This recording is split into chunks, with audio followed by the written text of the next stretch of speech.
And this particular massacre, it happens under the watch of the UN once again. Okay, we are alive. Apparently not. Hang on. Hi, I'm Hetman. I'm pretty sure that I have a head cold. I am. Why am I? No, like this. No, that's not how I want. No, go back. I'm apparently not intelligent enough to run this system. There we go. Are we on? Are we on now? Can people see us? Excellent. Cool. Okay, welcome back. I am Daedalus Media, and we are back for night 2 of our discussion of genocide. We are. You have your show notes open. Yeah, I got him. We are talking this evening about examples of genocides for some time. Where did I put my show notes? Here they are. So, I don't know if we should start with the Shoah or Poriyamos. Poriyamos is what the Roma, some people might call them gypsies, which is a prerogative term, but I don't know if we should start with that because we covered it quite extensively yesterday in terms of the Shoah being sort of this archetype, for well, not the only one, but it being a major factor in sort of in influencing the Article 2 and 3 of the Genocide Convention. Which one then would you like to start with? So, sad to say, I'm not an expert on Armenia, and it's not something I am well versed in, even though I really should be. I think we should maybe talk about. We might want to go outside of this show notes a bit and focus on the 1990s and specifically the Rwandan and Bosnian cases. I also think maybe we could talk about Cambodia as well. Yeah, it's in the Because notes. even though the Cambodian genocide, or really like, when you refer to it, you're referring sort of to the collective reign of terror of the Khmer Rouge, the Red Khmer government led by Pol Pot and his followers. There is a very clear-cut genocidal event within it, but there's also some caveats. So let's How start do you with want to start this? Rwanda. So Rwanda, I would say, is probably next to the Nazi Holocaust, one of the most clearly defined cases of genocide in modern history. It's definitely all of the almost every category within Article 2 is met, and intent is very, very clear with it. To give a little bit of a background about Rwanda, so Rwanda has, of course, colonial history with the French. There are two major, or actually three ethnic groups, but two major ones in the country. The group that is the majority in Rwanda is the ethnic group called the Hutu. And the minority group is the Tutsi. And during colonial times, Europeans favored the Tutsi over the Hutu.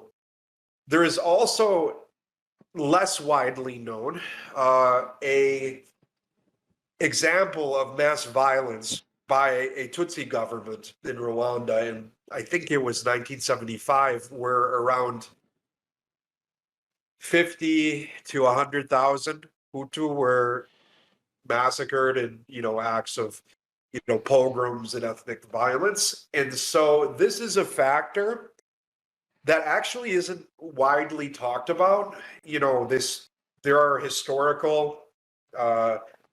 there's a definite historical tension between these two groups. And the Rwandan genocide happens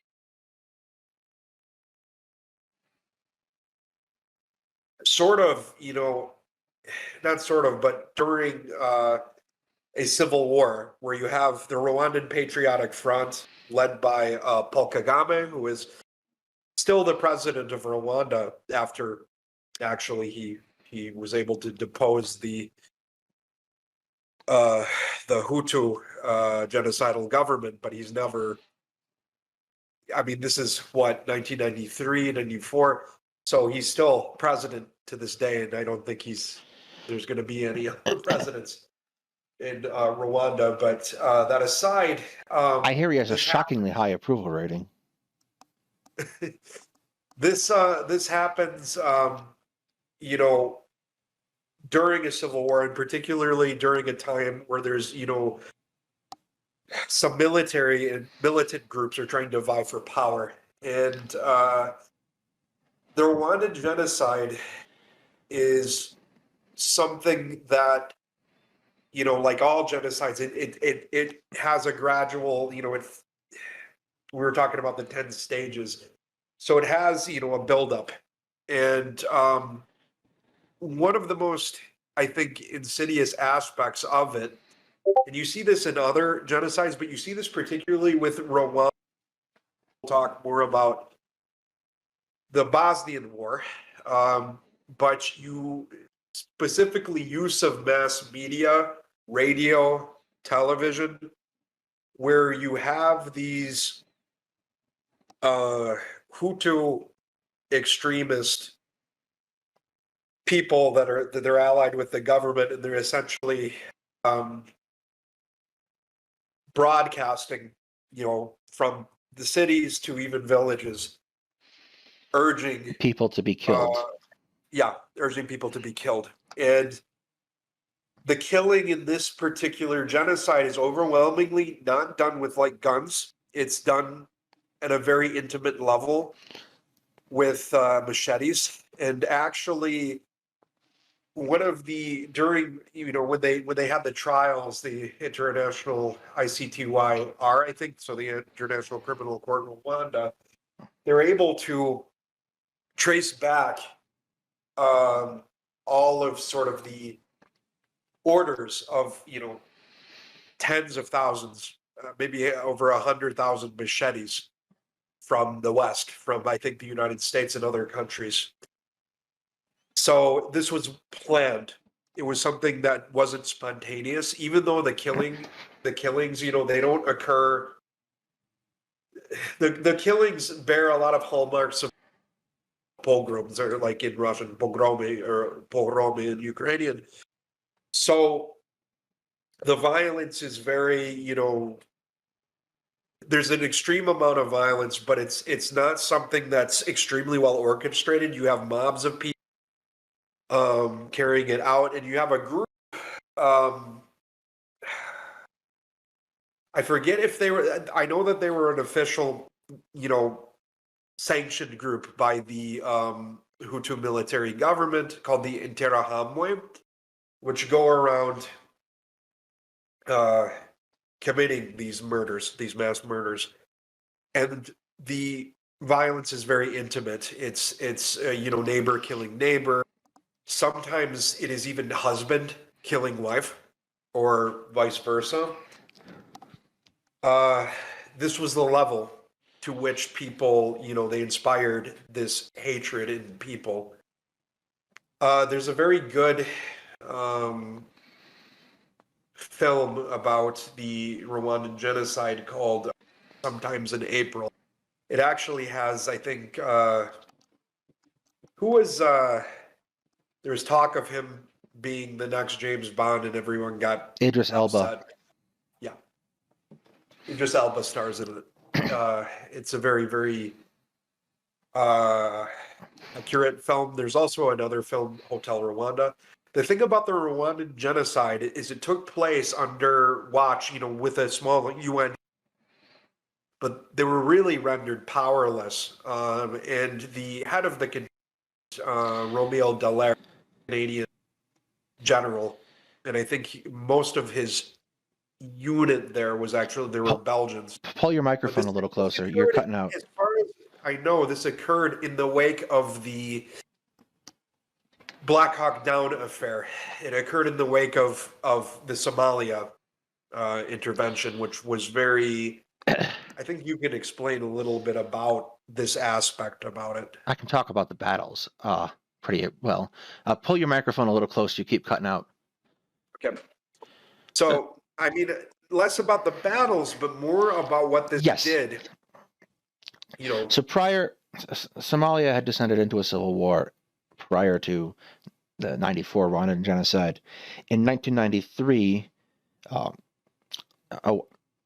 one of the former congressmen formed a militia of Somalia, and in 1993, he attacked members of the UNISOM group trying to provide aid to the United Nations group, trying to provide aid to the Somali people, food aid. And Adid's militia tries to take control of the food supply as a method of putting pressure on the people to allow him to take power in the capital of Mogadishu of Somalia. He makes a number of attacks against the United Nations. The United States sends in military forces to try to capture Adid. And what occurs is a 4-month-long series of running battles, which culminate in the Battle of Mogadishu in October of 93. Yeah, that is October, isn't it? I think so. Yeah, I believe so.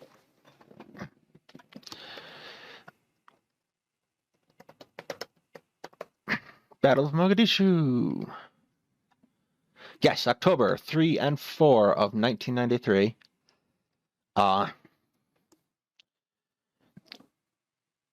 Thanks, Cal. I've noticed. Which is famously depicted in the movie Black Hawk Down and the novel, which I don't know, but probably people have read at this point. At any rate, the warlords take out a pair of Black Hawk helicopters, and the entire 15-minute operation ends up taking 2 days. So the United States was very much soured on the prospect of sending troops into Africa after that. I think in many cases, it affected it. It certainly created problems, in the Bosnia intervention, particularly, in regards to the Dutch contingent that was present in Srebrenica, which we'll talk about later. Yeah, but particularly with Rwanda, Rwanda comes, in the shadow of this very tragic event. You're talking October to April. Yeah. It's not that long, honestly. The Rwanda genocide or the Somalian? The Rwanda genocide is not that long after the Battle of Mogadishu. So it's an incredibly fresh memory for everyone. I believe. At the same time, it's kind of hard. It's extremely fresh, and there are people on the ground in Somalia, witnesses to it, missionaries, certain State Department people who are actually begging the Clinton administration to intervene. And, there's a lot of debate over, it wouldn't have taken much to stop it, at least. And by the time it was over, you had 600,000 to over 1 million people dead, 1 million Tutsis.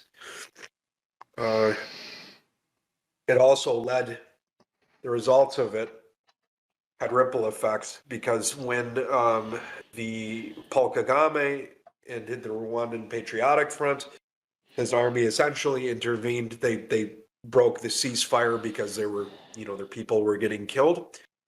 When they marched all the way to Kigali, I think it is the capital. Am I right? Yes. Let's see. I don't know the pronunciation, but that sounds right. Yeah. By the time that they got there, they deposed the government that was in power, and that created a bunch of people fleeing so Hutus that were involved in the killings or people sort of tied to it. And that actually was a catalyst for the Second Congolese Civil War, which was one of the bloodiest conflicts and lesser known conflicts in human history, I think. Certainly one of the bloodiest in the 20th century, in 21st century so far. Yeah. So this ended July of 94, right? Or at least was ended by July of 94. Yeah. So you're talking a period about 3 months. Yeah, where the killings take place. Give or take. And you're talking anywhere between 500,000 and 1 million people dead. Is that based on what you have seen, longer or shorter for most periods?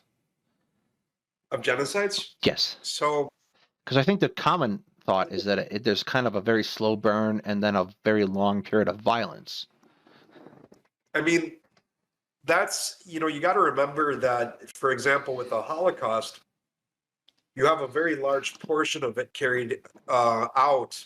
So, like, I mean, the Holocaust by bullets. So, for those who don't know what that is the Holocaust, which German mobile units of, they call them collectively Einsatzgruppen, but they're the SS, SD units, various units of military police and such. But they carry out these very large massacres of Jews, in the space really of about from the summer of 1941 to spring of 1942. They kill about I think more than that actually. That 1.2 million is about the estimate for Ukraine alone. So around 3 million people are killed. And that is almost half the number of the entire Holocaust. Well, the entire Shoah. yes. Holocaust and Jewry. Uh, But yeah, this takes place in a remarkably short period of time.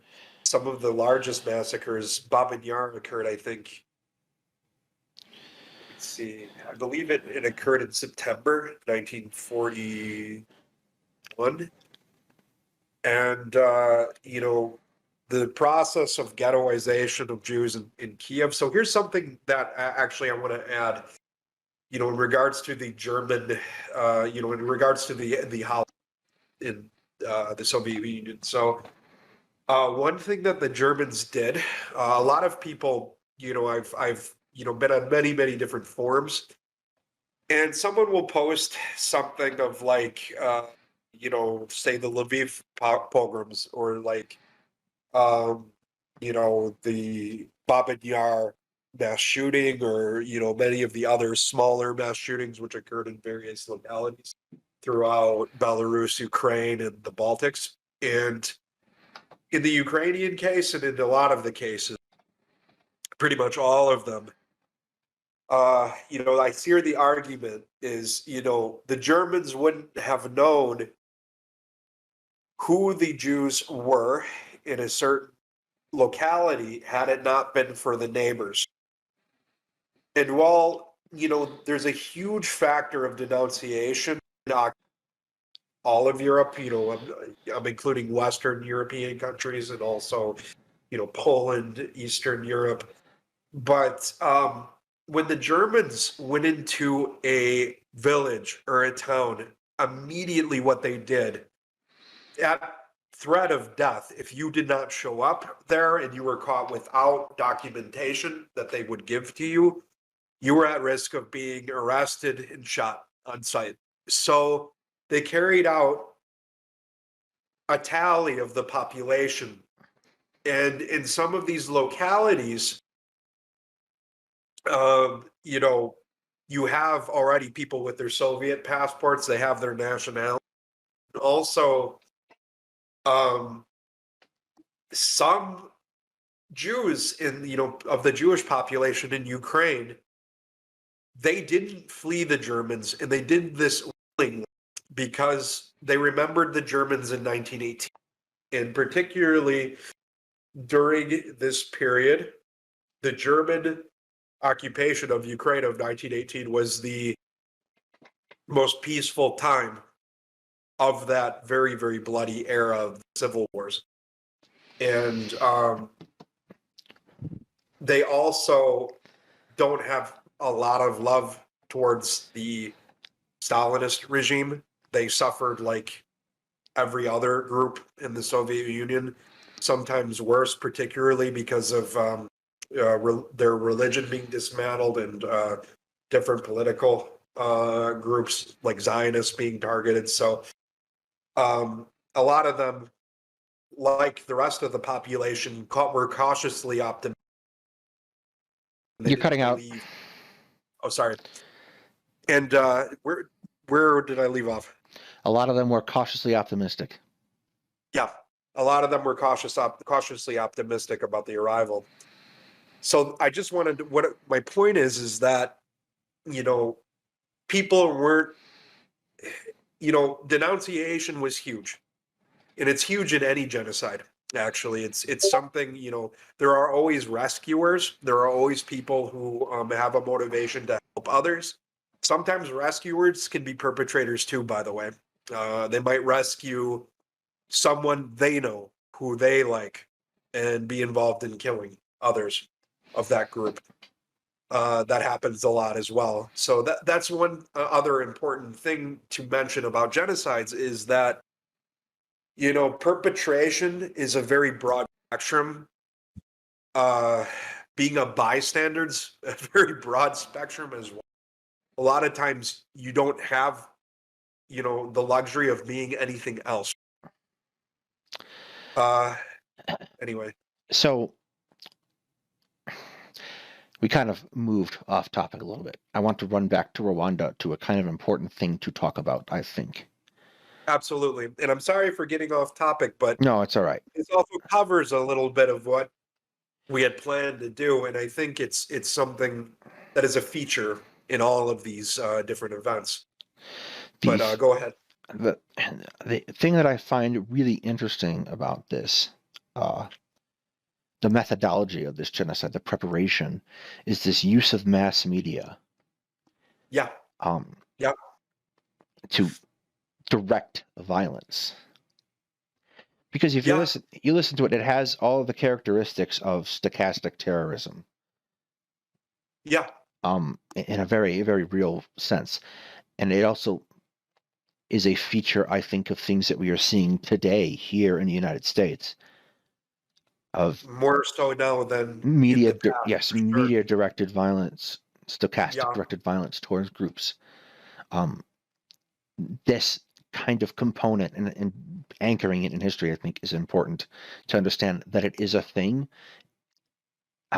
It's controversial to talk about because it's politically charged, because the people who are doing it are politically motivated.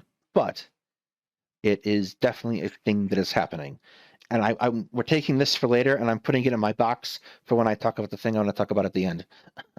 I also, before we move on, I have a question that someone gave me from last night for you. Okay. The professor, I'm going to spell this name. I'm not going to pronounce it properly. Is the professor who was your advisor UNGVA with a little weird thing over it, RY? Ungvari? That might be it, yes. Holy crap, Ungvari. He is not. He is not my advisor. I am very much familiar with Ungvari's work. My advisor is, I had two. So one of them is Hiroaki Kuramiya. He is a specialist mainly on Stalinist era Soviet Union, particularly the Stalinist period in Ukraine. He's written books on Donbass, particularly he's a historian of the Donbass region of Ukraine that is so prominently featured in in the news today. But yeah, Christian Ungvari is I don't know. So my other advisor, so he is Laszlo Borhi, and him and Ungvari are acquaintances. I mean, they're not big fans of each other. Let's just say this. And I don't want People in to the call. historian field not liking one another? Yeah, but there's a little bit, and I think it's, to be fair, and I'm not gonna like criticize my great, really a great advisor, really a great teacher. But them two have a very contentious relationship, and what I can say about Ungvari is he's a very good historian. I think that he is a bit apologetic when it comes to the Wehrmacht, and he tries to use the example to as a counterweight by saying, the Hanva didn't have sort of these ideological convictions of, anti-Slavic racism. Look, in the Hanved, you had a very contingent of minority soldiers, many of whom were Ruthenians, so Ukrainians from the Zakarpattia region of Ukraine. But he lacks a lot of nuance, at least in my experience, and he doesn't really approach the subject, in as Hungarian involvement in these crimes as sort of part of a joint criminal enterprise. The Germans used the Hungarian rear area forces largely because they didn't have enough manpower to commit to the anti-partisan war. And these were very troops that were very poorly provisioned, much less so even than the Russians in Ukraine today. And a lot of the results are similar. And you see a lot of random acts of violence, and you also see organized acts of violence. But usually, in my own experience and my own research, they are closely coordinating their operations with the Wehrmacht and with German punitive organs. But anyway, that's besides the point. We can talk about my own research some other time. Regarding media, this happens too, specifically with radio stations in the Bosnian case as well. Let's And I'm not segue onto talking Bosnia about too. Srebrenica. Yeah, I'm not talking about the Srebrenica massacre. I'm talking about, during the course of the so-called Bosnian Civil War. You have Serb radio stations basically kind of rehashing old wounds that, and this is happening in Rwanda too. They're bringing up, the example of the genocidal events that occurred to them during the Second World War, particularly at the hands of the Croatian puppet government, the Ustasha, which, the Bosniak groups, there were many of them who participated in the Ustasha movement as well. But they used this in a, of course, for their own means, and very, very nefarious means at that. But anyway, so yeah, this is a fixture that you see in modern genocide. It existed too, of course, in the time of Nazi Germany. It exists in really wherever genocide manifests itself, but you see it more. These the TVs, radio stations doing it more when they are more widespread. And with Rwanda, it's particularly insightful to violence. Yes, this inciting to violence and this sort of being able to wash your hands of it is a thing that we see remarkably often today. Like, for example, the New Zealand Christchurch shooting, Yeah, or the recent case just down here in Colorado. The name of the club escapes me, but the case of that club. We have yes, we have and you're seeing it through internet forums now. it's And I'm it's very wondering, much this has been something I have been working on as part of the video essay series I'm doing here. But it's very much kind of like almost like you have a person who is a glass and you get drip, drip, drip, drip, drip of hate from all these different sources. And it's impossible to tell which drip makes the cup overflow and the action occur. of course, So you don't have something, you don't really have in the already kind of murky land of holding people accountable for hate speech. You don't have a direct finger to point to say you are directly responsible for inciting this violence. It's very much this idea of a mass flood of coordinated messaging to cause violence. I would say, in the case of, you know, of recent cases, in our country, um, it lacks the overall. I mean, there is, you could argue, of course, with the rhetoric, say, from, the Trump administration, or, something like this, that, that rhetoric led to people to commit, um, violence against the Asian minorities in the United States, or against trans people, or things along this line. But There are you see, it's sort of a hand-in-hand relationship in the case of Rwanda and with the Bosnian case. yes, I think so. Not every case is going to be like, not every case of stochastic terror is going to be directed into a genocide.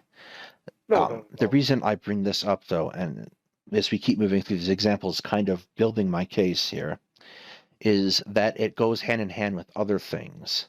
Like we had those 10 steps. And that I kind of wanted to bring up yesterday, or I did bring up yesterday, but thought it was important, is it's like your little grab bag of tools to build the genocide is in that 10 steps.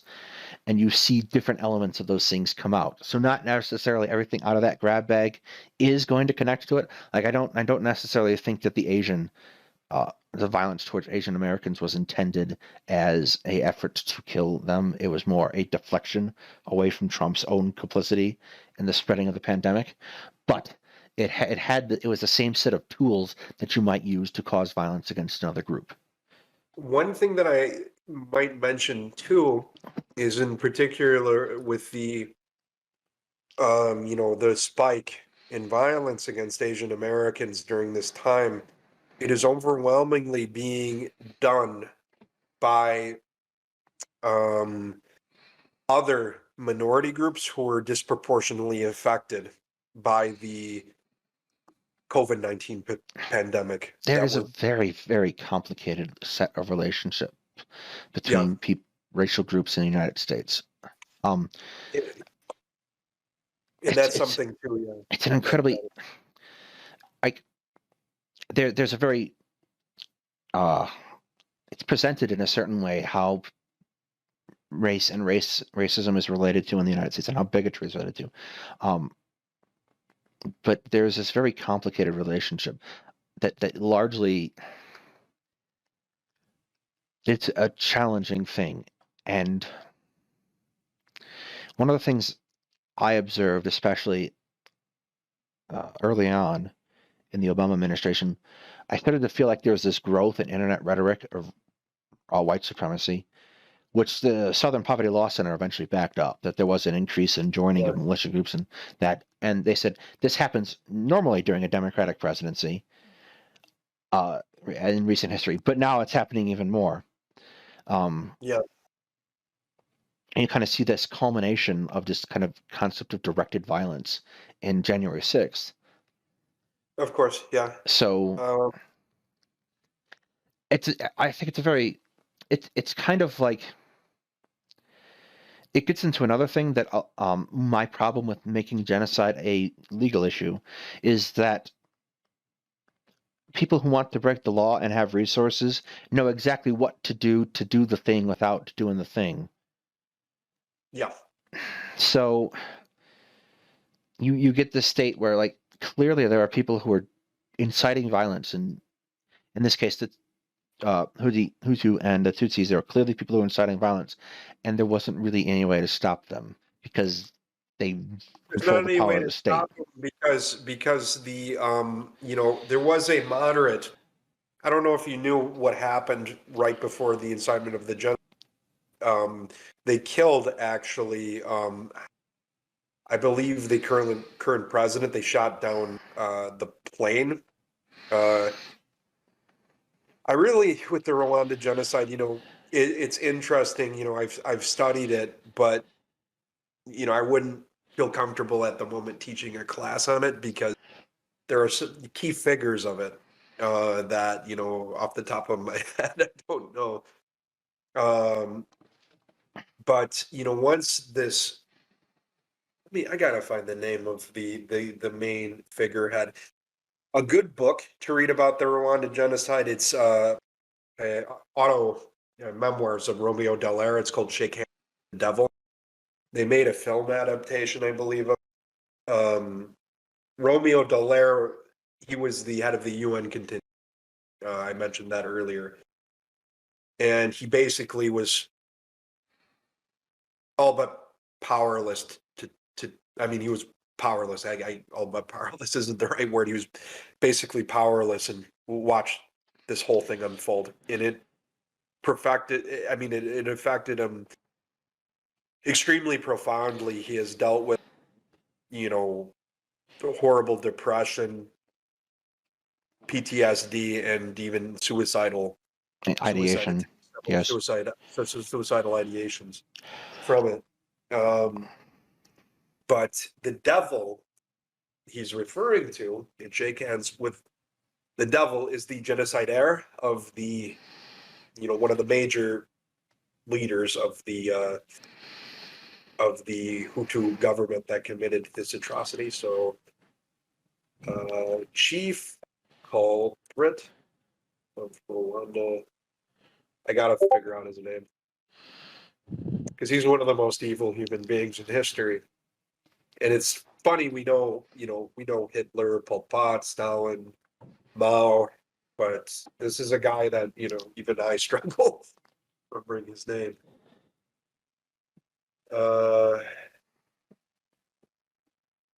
Let's see.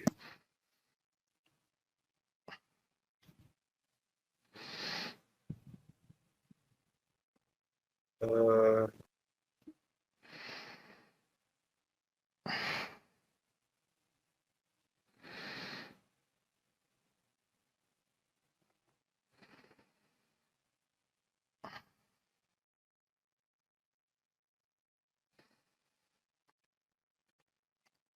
Hold on.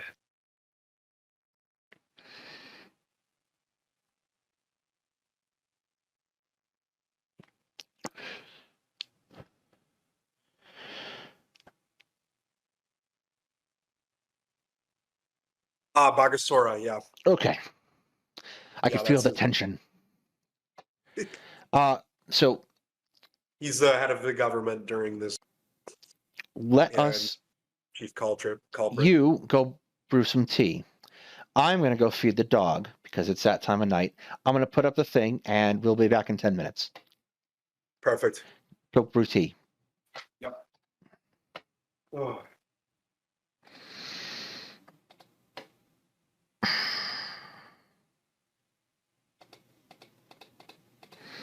Why is my thing all the way down here?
back. We are, yes. I had to make some coffee. You silly puppy, get down. No, get down.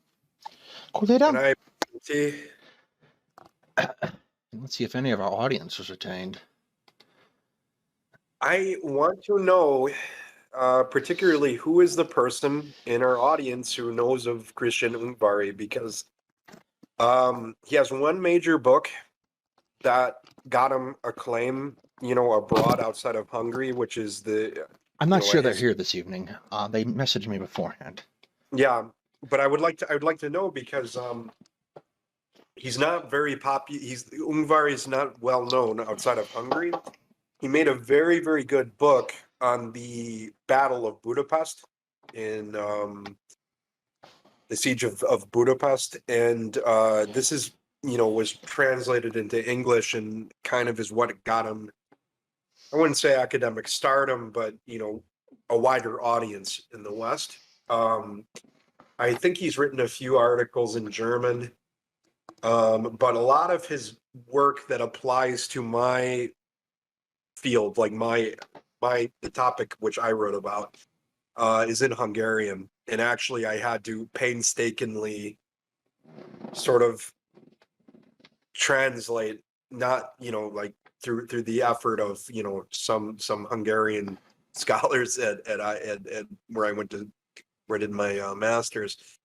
I had to get some translations of chapters of his book on the Hanvet in Ukraine.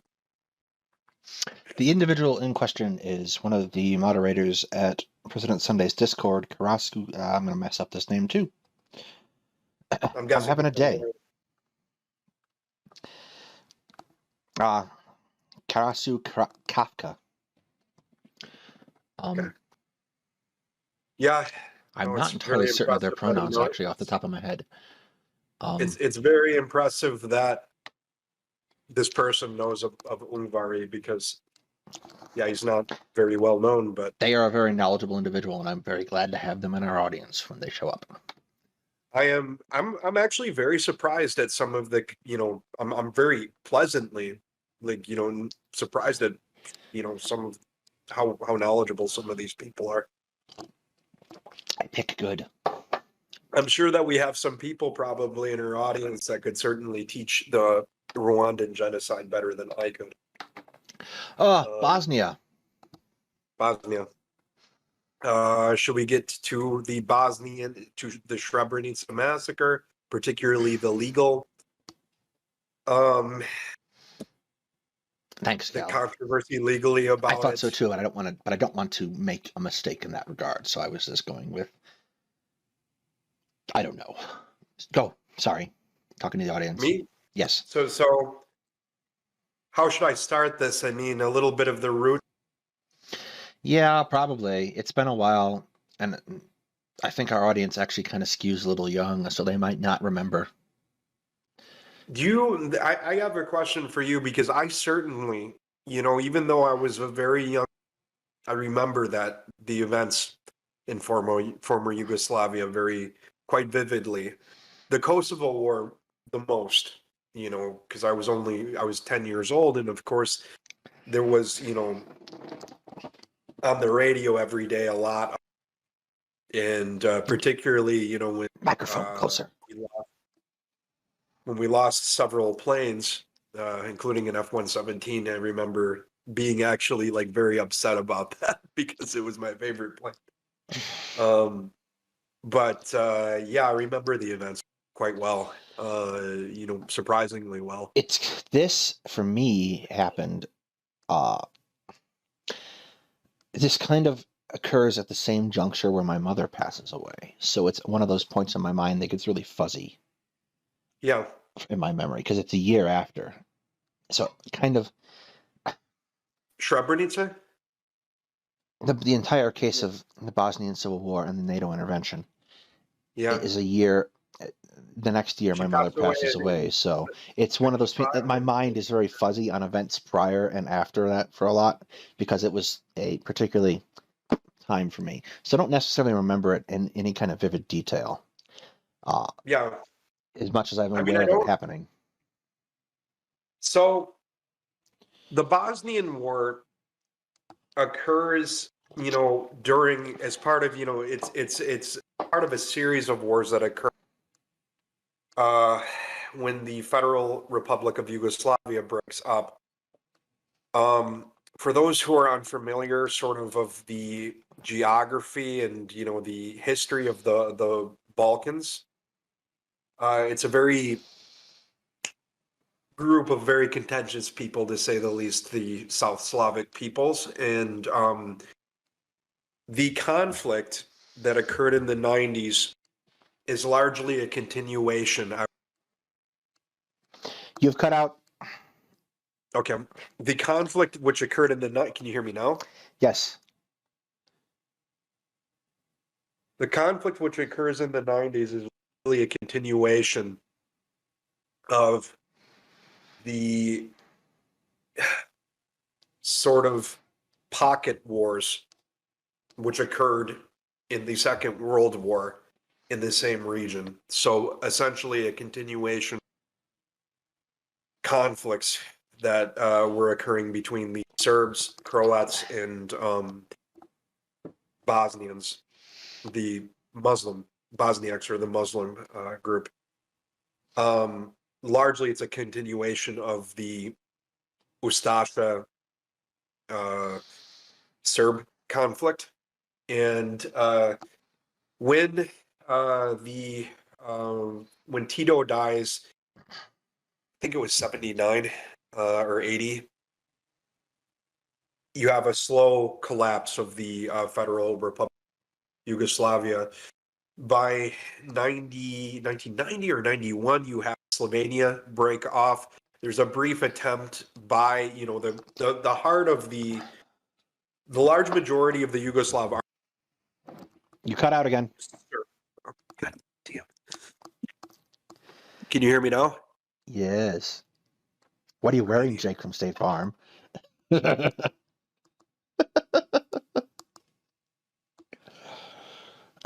right. It's hard having a cold, and then Yeah, I think it's just the cold is making your microphone have issues. Anyway, Yugoslavia breaks up. The breakup is not amicable. no, it's not amicable. And because you had a long period of peace, you have, you don't have an even distribution of people living in, certain areas. So in Eastern Croatia, there's a huge Serb minority. In Eastern Bosnia, there's a huge Serb minority. In Southern Bosnia, you have a Croatian minority, so a Catholic minority. And essentially, wars erupt, they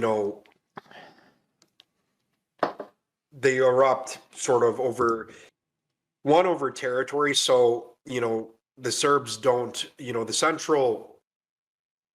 heart of, sort of the Federal Republic. You cut out again. The How is this happening? Okay. Can you hear me now? Yes. Do you want me to take a minute and check your connection on your mic on the computer? Make sure it's plugged in properly, not wobbly or something. Okay, hold on. Yeah, Zokalix. Now you're gone entirely.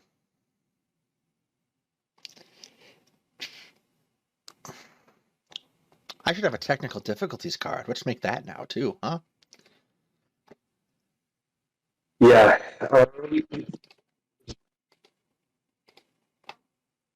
Nope, now you're gone again.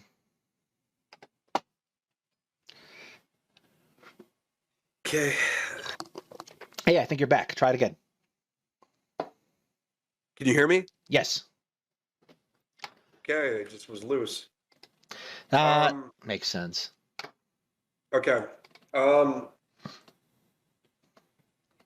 So the Serbs at the beginning of this conflict, of the beginning of the Yugoslav civil wars in the 90s, they have both the Serbian the Serb forces in Croatia and the Bosnian Serb army. Overwhelmingly, they come in possession with the majority of the former Yugoslav, weapon stocks, tanks, planes, and they have a very advantage over their Croatian and Bosniak counterparts. So that's one thing to mention. And largely, it's hard to talk about the Bosnian war without bringing up, the Croatian case and, to a lesser degree, Slovenia ends very quickly. There's a Yugoslav, army force, a Serb army force that's sent there, and they have a whole armored column ambushed and destroyed, and then they give up on Slovenia. Slovenia is very far away. There's no Serbs living there, so they don't really have any interest on holding it. Whereas Croatia, as I said, the eastern part of Croatia has in many areas a Serb majority, or a parity demographically, and the same is the case in eastern Bosnia, near the Drina River.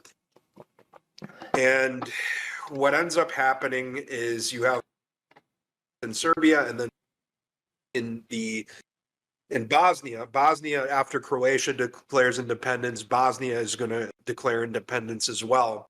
And the main government wants a sort of like a plurality government, but the Bosnian Serbs want to remain part of the Federal Republic of Yugoslavia.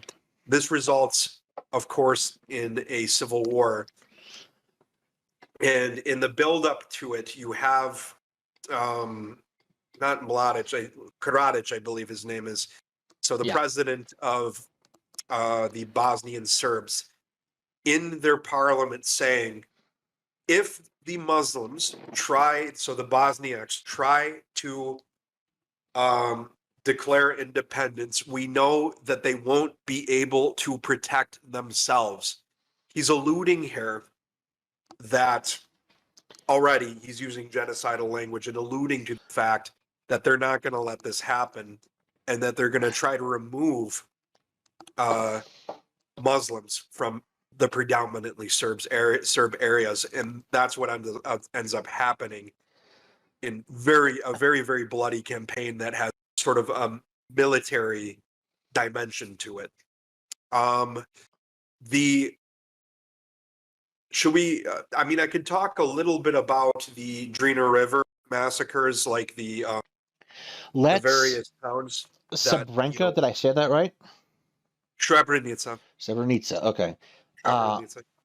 Let's talk about that one, because as I understand it, that is the kind of central part of this in the legal terms. That occurs in 95, I believe. And that's the area around Srebrenica. It is, historically, it's a very mixed city. It has I think, equal parts Serb, Bosniak community. It might have even had a Bosniak majority at one.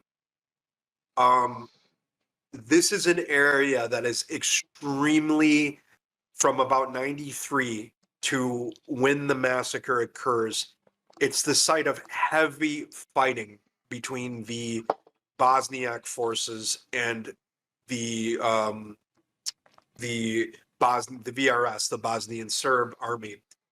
And there are tit for tat killings on both sides. There's a massacre that occurs by, that's committed by Bosnian forces under the command of I don't Sir Orich was a thug, thugs, but during the actual communist Yugoslav regime, a lot of these guys, they get their start on both sides, as enforcers, or for Tito's government, or the police. But there's a massacre in a village called Kravica, and around, several dozen, mostly Serb soldiers, but also civilians are killed. And this isn't the single catalyst, this, killing, but it's something that served to be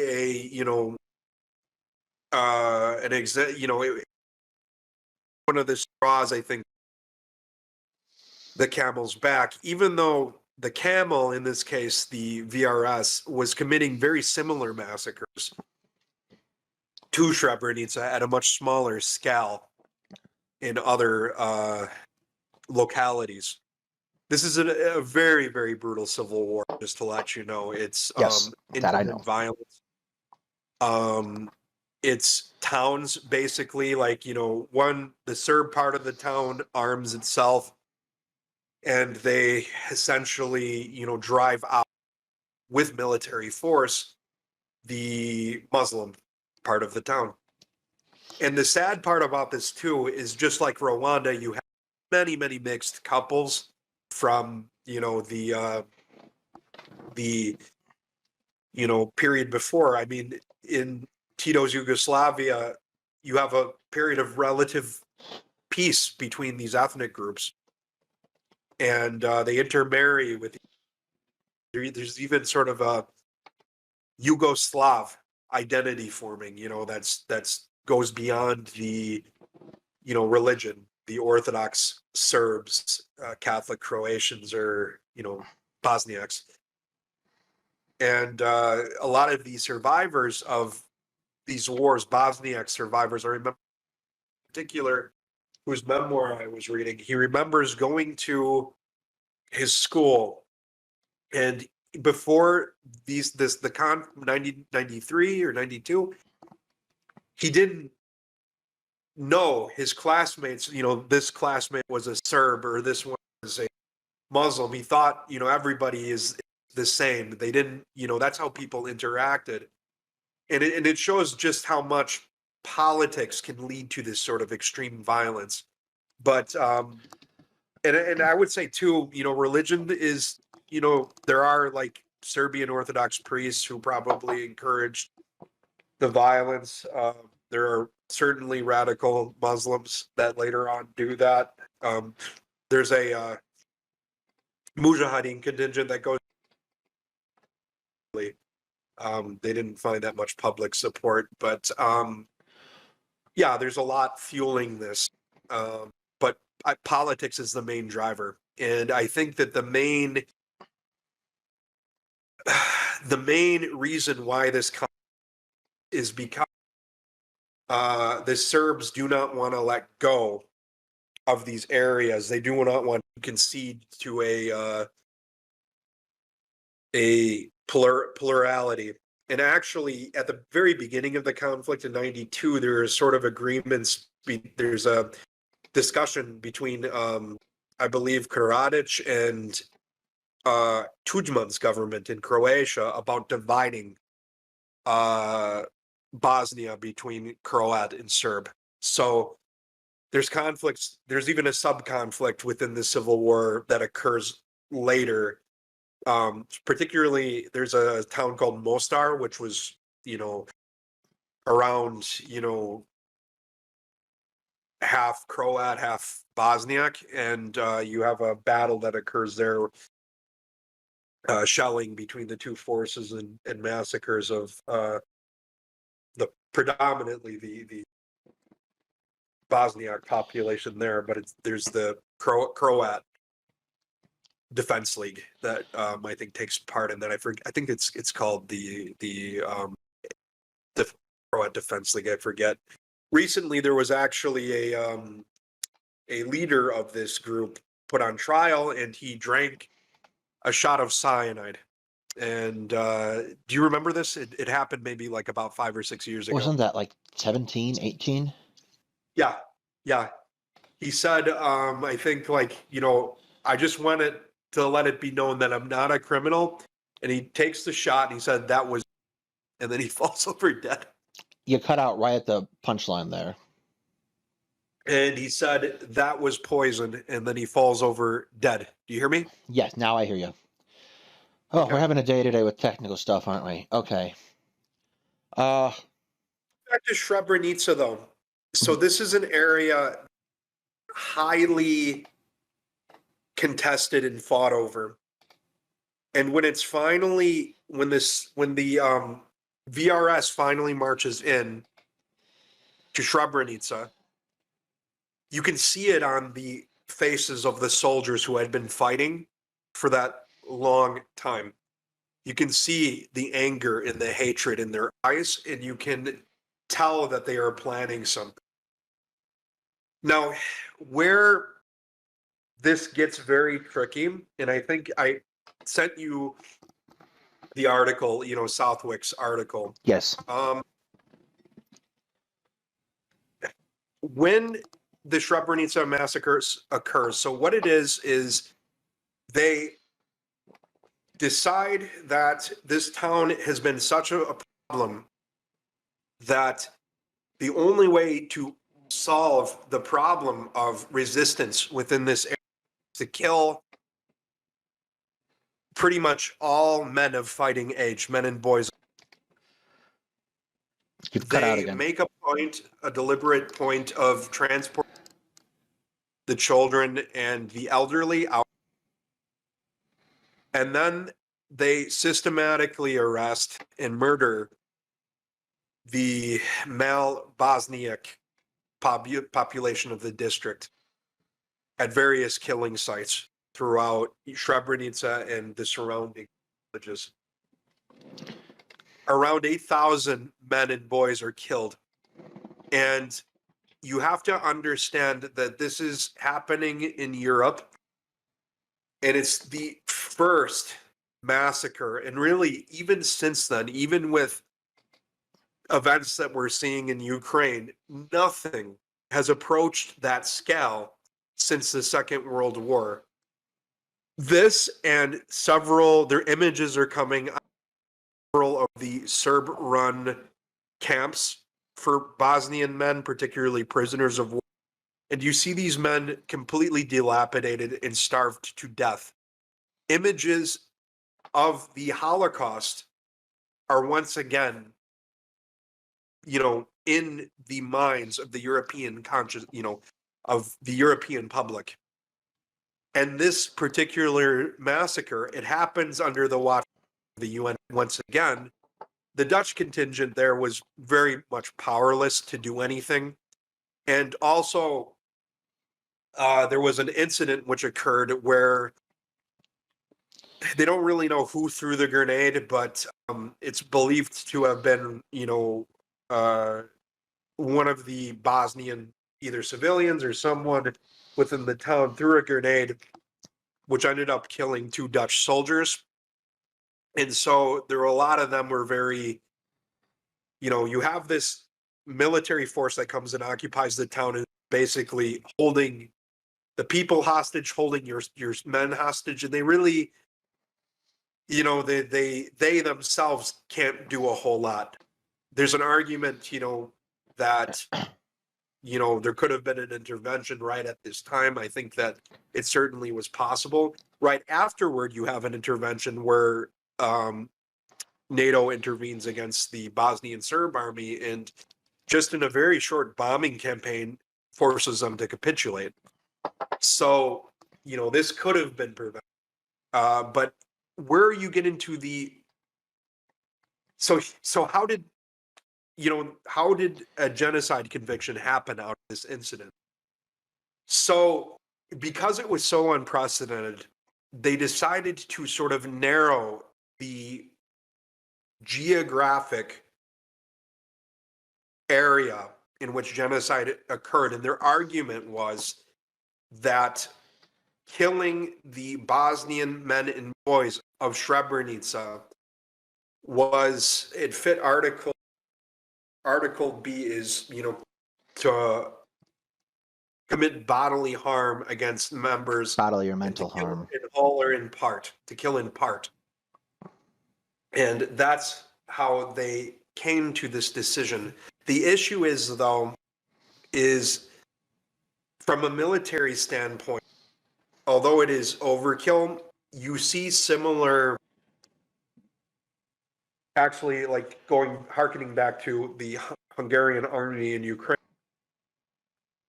There was a Hungarian rear area general who was complaining to the Heer, the command, the German rear area. You know, partisan resistance was so bad in their area of control, wanted to execute all men and boys in the area from 19 to 55. And actually, that was a time where the Wehrmacht showed restraint and said, no, you're not going to do that because that's going to create us a lot. We need these people to work for us. We need them. So, that was actually an incident where the Wehrmacht did show restraint. But here, of course, the motivation is largely the area was extremely contested. And the logic, I believe, was a military first and foremost, in a very twisted way of conducting. It's not a militarily sound strategy. Yeah. Yeah. At all. I'm deciding what to do here. Hang on. I want to hear your opinion though on this event and this military decision. Well, there is without a shadow of a doubt that this incident gravely affected the Muslim population. It has never, mainly because actually a lot of these areas in the East are now have a Serb majority, and actually the war ended bittersweet. There wasn't. You're still cutting out. Ended up with a divided country. Yeah, you're cutting out a lot. Okay. So here's what we're gonna do. I will do that, and then we'll kind of wrap this up because the technical difficulties are just mounting this evening, and I don't want you to kill your voice before you have to go to work tomorrow. So. Can we continue this though? I really would like to. Yes, we will reschedule around something in February, but I don't want to murder you before you have to go speak with people all day for 4 days a week. Trust me, I've done that job. It doesn't work out well. Anyway, so I mean, when we were doing the classroom instruction way back in the day when I was still, a wee lad, for civilians on the battlefield training, the captain who was teaching the course got up and asked us around, like, why do we care about this issue? Why do we care about civilians in battle spaces? And the answer really comes down to the fact that if you don't care about civilians in the battle space, if you don't take steps to isolate them from the conflict, they become the enemy. Yeah. You are not going to be getting into a case where you can kill your way out of a problem like that. And it's not a sound military decision. This area I'm experiencing heavy resistance in. Okay, do I need this area? Not really from any tactical standpoint or strategic standpoint. I want it because I want to kill the people in it. Is not a sound plan. It is less about, though, tactically speaking here, as it is, there's the military component. You're cutting out again. Okay. Can you hear me? Yes. Just hold the microphone. Singer style. I'm just gonna hold it. Yeah. So there's the issue. So this isn't just a military decision. You have to remember that this is part of a strategy to push, to homogenize ethnically this area. And they have what I have argued. I did a study of Srebrenica. It was done very early in my career, and I would like to do one again with a much better data set. But essentially, it is part of a strategy to homogenize this area. But they are leaving, the option of fleeing there. They do commit horrible violence, But but it's they still not. leave that as an option. But that's not And separate from any military consideration. That's not a sound option for people. of course it's not. It's But not like I mean, every military has its own sort of strategy in terms of dealing with, civilians and dealing with irregular combatants. Uh, German treatment of irregulars was notoriously harsh even before the time of the Wehrmacht, even before, the Second World War. This is a sort of their harsh, strategy of, guerrilla warfare has roots, that goes all the way back really even to, I think, the 30 Years War, in their culture. that or the Um, Teutoburg Forest, really, arguably. yeah, possibly, but I mean, essentially, like this strategy, the reason why they committed these killings, it was brought up in the Kristich trial, the trial of Kristich, one of the generals of the VRS. Essentially, that the leaders of the VRS couldn't have failed to know.